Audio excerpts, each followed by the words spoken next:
Well, ladies and gentlemen, we have talked about it, and the day is finally here. I saw many people start to falter, not believe, and lots of comments starting to be like, "Well, maybe Stephanie White isn't going to coach this year. Maybe we will convince Lisa Bluter to come out of retirement, even though she doesn't want to, etc., etc., etc."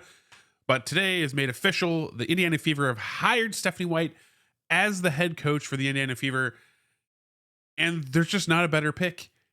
It's and as a fan, you have to be absolutely buzzing right now because the organization is being decisive and they are going and getting the best candidate they possibly can. And I believe this is the best candidate. They're methodical, they're surgical. This is the path to a championship. And there are so many franchises in sports where they get let down by their ownership, they get let down by the organization, and the Indiana Fever recognize what they have in Caitlin Clark and Aaliyah Boston and the talent that they currently have and what they can build. And you've just seen it systematically between Kelly Kroskoff, Amber Cox, now Stephanie White coming in. They're making the decisions that championship teams and organizations make, dynasty organizations make. When you have the face of the league, you go all in, and they're starting to push all the chips in, and they're starting to make moves. And I love to see it. So, for those of you that aren't as familiar with Stephanie White, I've talked a little bit about why she would be a good pick in the past. I've had a couple videos with her alongside a bunch of other candidates. So let's just talk about Stephanie White. So she is Miss Indiana Basketball, actually voted Miss Indiana Basketball, grew up, was successful in high school, was successful in college and her career at Purdue, which was under Lynn Dunn. And the theme that you're going to get to see is that she is tied to Indiana basketball greatness. If you are an Indiana fan of basketball in general, there's not really a better hire, really, honestly. She won a championship at Purdue, comes to the WNBA, and she played for like Charlotte or something before the Indiana Fever were even a franchise. And as soon as the Indiana Fever became a franchise, what do? You go get Stephanie White. And so they went and got Stephanie White as a player. She played 4 seasons there, and she was known for having a high basketball IQ, someone that was destined to be a coach, that type of mentality, someone that is going to mesh great with someone like a Caitlin Clark. She did 4 seasons of college coaching after that, and then she came back to join Lynn Dunn as an assistant coach, and in 2012, they won a WNBA title. As an assistant coach, she has won a WNBA title with the Indiana Fever. Knows the organization, knows winning. In her first season as head coach, naturally she was upgraded. She led the Fever on a Cinderella run, only to lose in Game 5, the final game, to the legendary Minnesota Lynx with Maya Moore, Sylvia Fowles, all those names that you would recognize. Top talent, legendary team. So in her first season as a head coach, she took the Fever to a championship. And if you're expecting anything less next year, then you're just wrong, because this organization doesn't expect anything less than being in a championship next year. I guarantee it. Now, on top of that, she ended up eventually leaving, going to Vanderbilt for 5 years or so, worked her way up through there, before eventually getting the call to come back to a Connecticut Sun team in 2023 and coaching, obviously, this last year in 2024. But when she came in 2023, she was coming into a Connecticut Sun team that lost their like MVP. Jonquel Jones got taken to build the super team in New York. And so you would expect that if you lose a big piece like that, okay, well, then the expectations might come down a little bit. Well, she actually won more games without Jonquel coming in that season than they did the previous season. So she can coach with any amount of talent, and even losing a big piece from a team as a head coach coming in, she helped them exceed even more. So she is a difference maker as a head coach.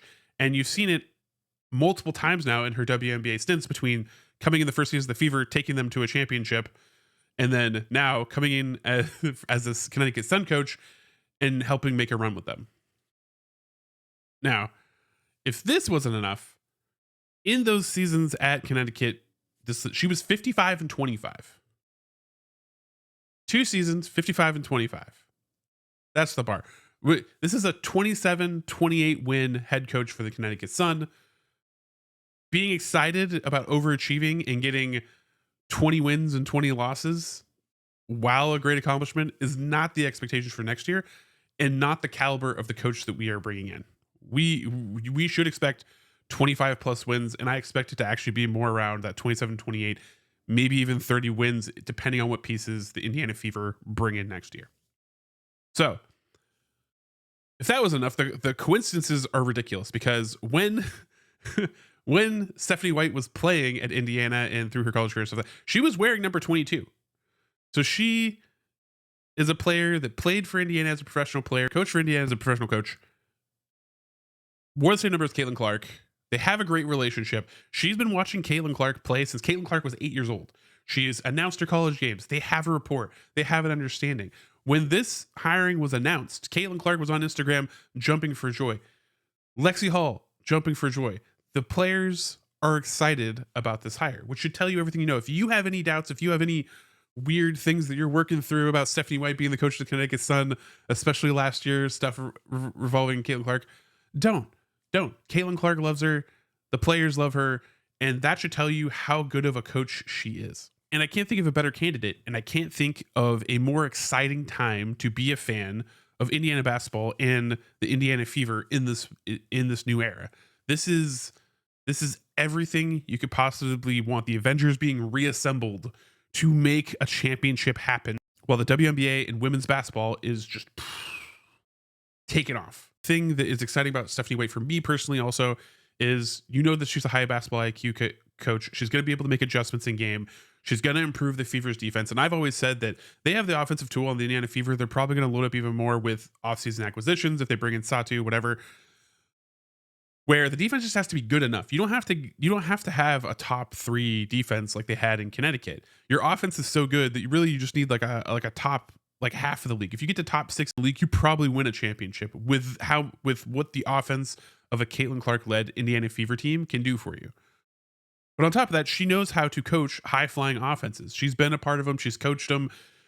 Really, even in the Connecticut Suns playoffs games, you could see that they actually had some really good transition play, but they didn't have the kind of players to run the style of offense that Caitlin Clark can unlock you to run, something that is more like a Tyrese Halliburton Pacers type offense. But she knows how to coach it. She can get us there. And I know that we aren't going to suffer because she is manning the helm. Really what I want to say is, I think that in a world right now in the WNBA where everyone realizes there's a gold rush happening, you have 12 different pitches for 12 new teams. You have teams already on the horizon. You have teams dropping their head coaches, hoping to hunt something else. The Fever were one of the last teams to let a coach go in Christy Sides, and they're the first one to pick up a head coach in Stephanie White, who is, of known candidates out there that are interested, the best choice for the Indiana Fever.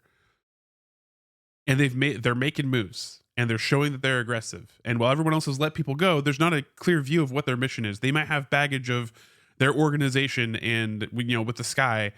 And so if you have this ultimate recruiting tool in Caitlin Clark and all these pieces, and you bring in this amazing head coach that is going to give you 25 plus win seasons and has taken teams to championships and knows what it takes and is deeply ingrained in Indiana Fever basketball and in basketball in the state of Indiana, there's nothing more you can ask for. Championship appearance is the bar for next year. Championship appearance is the bar. There's nothing lower than that. There's nothing lower than that. If you don't make a championship next year, that's a bad season. And that's crazy to say for a team that struggled for so long. But when you get a player like Caitlin Clark and you have the opportunity for the pieces and you seize that opportunity, this is going to be everything you could ask for. So again, there's no messing around. As a Fever fan, as an Indiana basketball fan, you got to be buzzing right now. If you're not buzzing right now, then check your pulse. Get someone to check your pulse. Drink some coffee. I don't know, because this is so exciting. And I honestly, let me know what you think. Let me know what you think about this acquisition. Let me know if you have any questions or trepidations about this hire, because I'm happy to chat with you all, talk down in the comments, and relieve any fears that you might have, or answer questions that you might not know about Stephanie White. Or even maybe I can create another video to cover a specific topic if there's something that you want me to go in depth on. But this is great. This is a great day. This is an awesome way to start a Friday and head into the weekend. Absolutely pumped. So remember, as always, like and subscribe. But you're going to be amazing today because you are amazing. And I'll catch you next episode.